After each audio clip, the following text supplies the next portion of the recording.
You are not shy. Shyness is a temperament, a preference for quieter social environments. What you have is different. What you have is the specific activating fear that in any social situation where you might be observed, evaluated, or judged, something will go wrong. Something you will do or say or fail to do or say will reveal a deficiency so fundamental that the social consequence will be both deserved and devastating. And the extraordinary thing about that fear is how invisible it is, because social anxiety does not look from the outside like terror.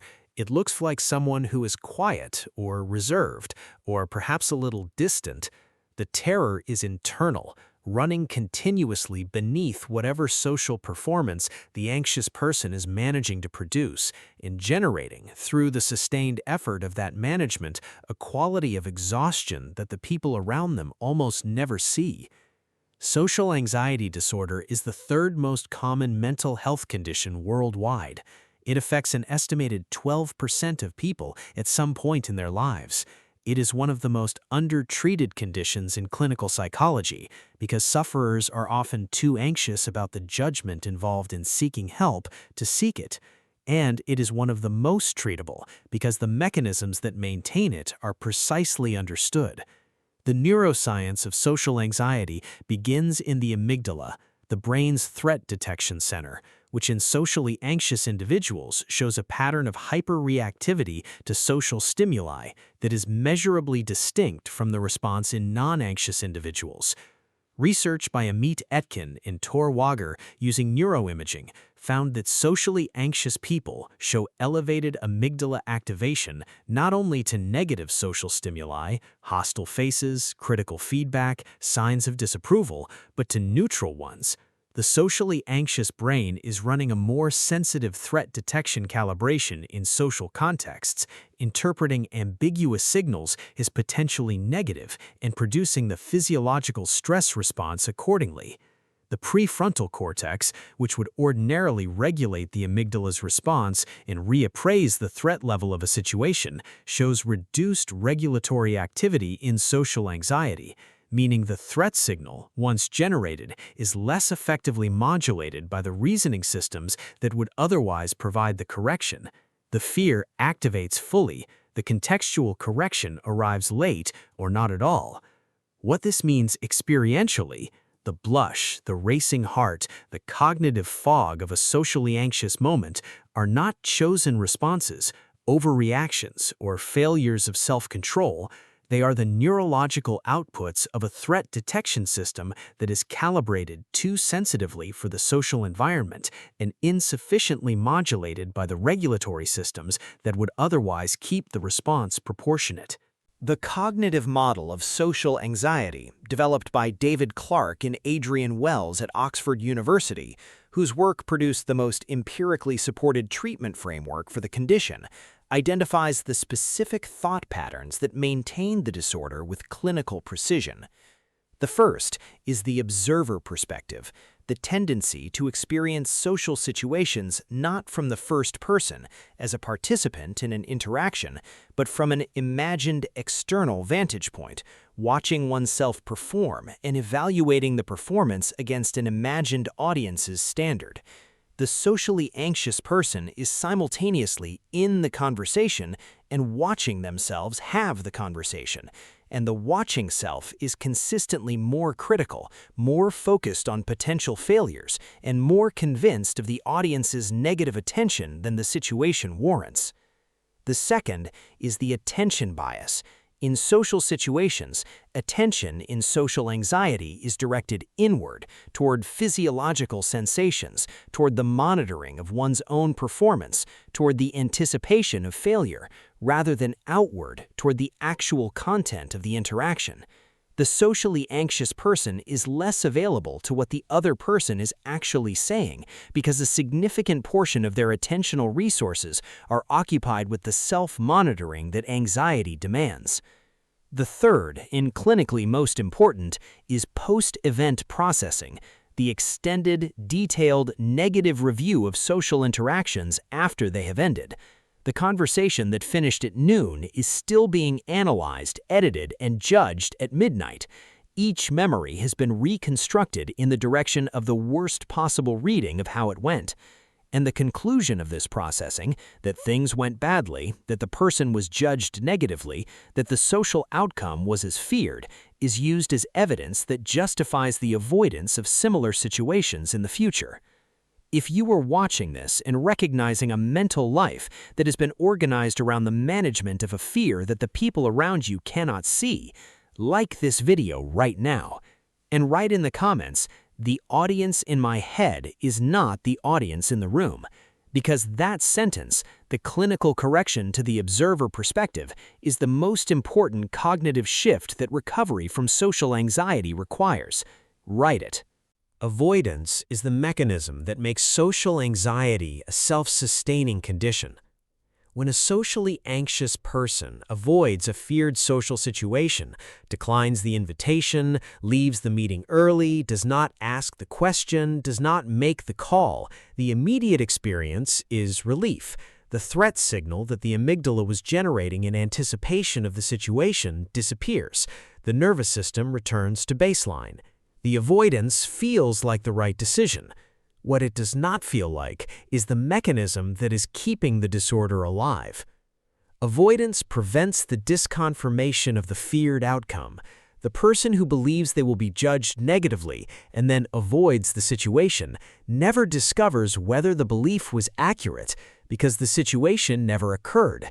The feared consequence remains in the mind as possible and as threatening as it was before the avoidance, and the relief that avoidance provided has reinforced the implicit message that the situation was genuinely dangerous and that avoidance was the appropriate response. Each avoidance makes the next avoidance more likely, the anxiety slightly more entrenched, and the world of manageable social situations slightly smaller.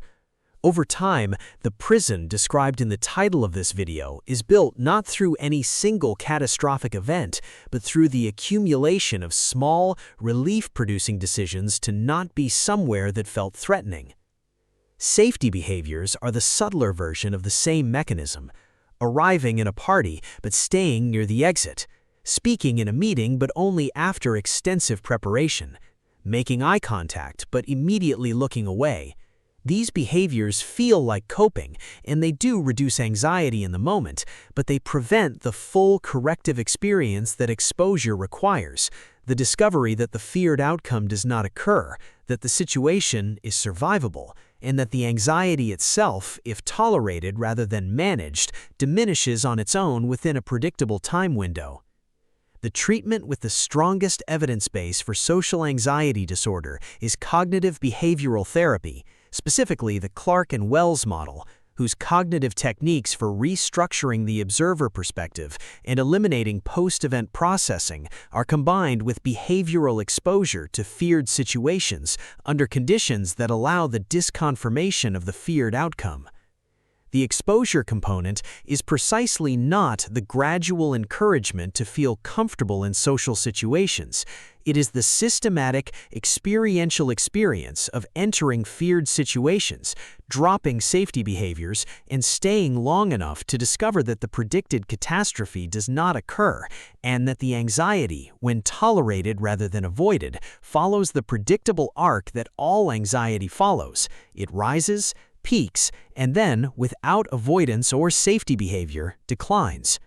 What changes is not the absence of anxiety, it is the relationship to the anxiety, the experiential knowledge that it can be tolerated, that it does not predict the outcome it threatens, and that the situations it has been organizing the person's life around avoiding are in reality survivable, usually more than survivable, usually, eventually, ordinary.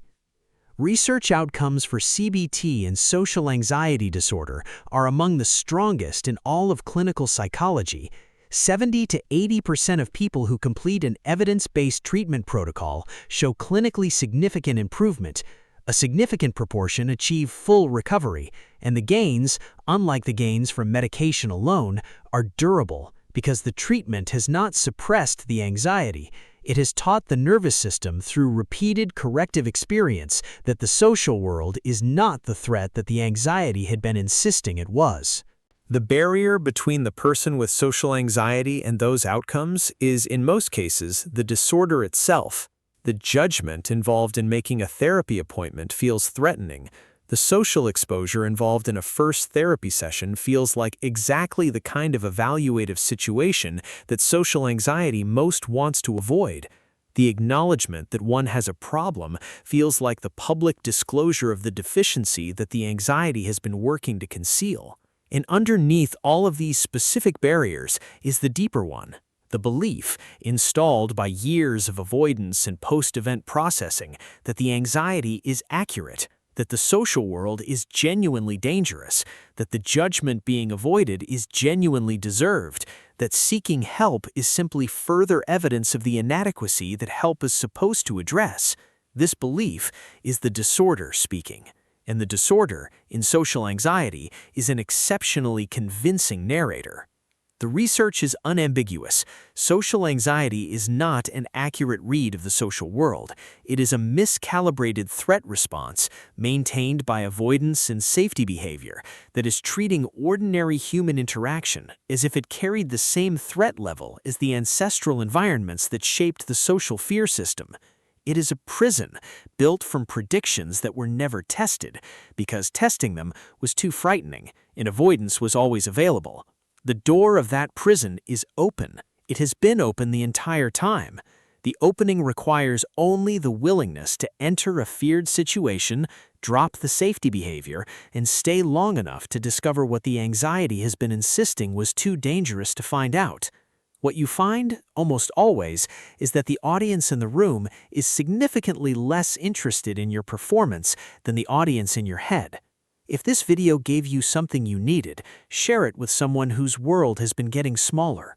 Subscribe to this channel for weekly deep dives into the psychology of how fear shapes behavior, how avoidance maintains it, and how the specific, demanding, available work of facing it changes everything. The prison is real, the lock is not, and you have always had the key.